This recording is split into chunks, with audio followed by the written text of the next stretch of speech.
I'm just gonna get to the point with this one. 8 months ago, I made a really bad video about the Incision demo because it was one of the only games at Realms Deep 2021 that actually piqued my interest. It looked like a bloody good time, and well, it came out in early access today, and I said this in the old video. I just want to remind you that what I played was only the demo though, which means Mr SmoothBrain could definitely fuck it up. And if it does turn out to be bad in the end, then I'll not only be sad, I will also send you a nasty message on Twitter.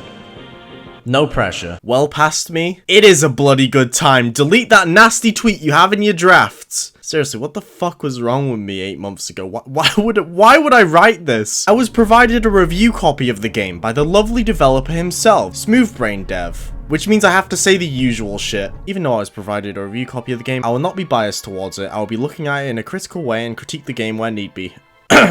Incision has the odds stacked against it. It's coming out into possibly one of the most oversaturated genres right now. Personally, it's a genre I love, but even I'm getting a little sick of the amount of samey-ass shooters coming out on Steam in early access. Well, Incision stands out. It's disgusting, it's repulsive, it's fast as fuck with its gameplay, and it's right up my alley. Straight away, right after booting up the game, I could tell everything I complained about in my original video had been fixed. A whopping 2 things. Yeah, I already didn't have that many complaints about this game to begin with, so that's a good sign. Incision begins in what I can imagine is the main character's apartment, which looks like an average London apartment that costs around 500k. There's not really much you can do here, it's just a way to teach the player some of the movement mechanics like walking and double jumping. I mean, I guess you can watch TV, but this is London, remember? You don't have a TV license, so you better look out for...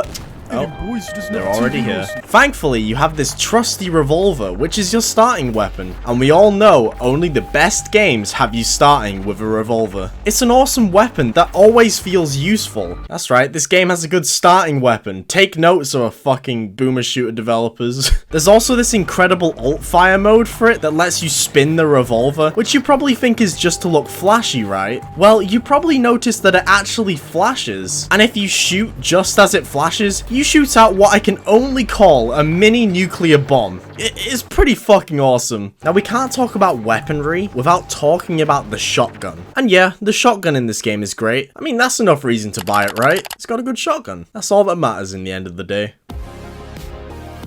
There's actually a weapon you get later called Kitty, they're a little cutie, who feasts off our enemy's blood. And the idle animation is you stroking the little fella with him turning around to look at you. I want one in real life.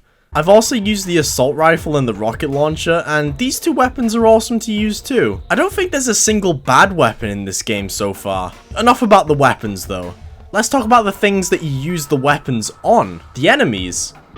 The enemies look horrific. I mean, as they should in environments like this. But there's nothing really much I can say about them. They're your pretty standard enemies in these types of games. That's not a bad thing though, they're still fun to fight, and there isn't a single annoying one. Yet. Anyway, you probably want to know how the levels are. Well, I mean, look at them. They're fucking disgusting, and I love that. Everything just looks so dirty and horrible, and they all have this horror atmosphere to them. There's actually a level in the game that has a small build-up with this little spindly boy running through a vent above you. It's an enemy you've killed about 80 times beforehand, yet this shit is still effective because of the atmosphere. That reminds me actually, this level has one of the coolest introductions to a boss fight. After fighting a few enemies, you drop down into this huge arena, which you're gonna think is just another arena fight, because the level before had an arena just like this full of enemies. Well, after about 10 seconds, this fella drops down to say hello. Not only is this arena cool as fuck, but man, just look at this guy's design. I just want to hang his disgusting, decaying corpse on my wall and just admire him.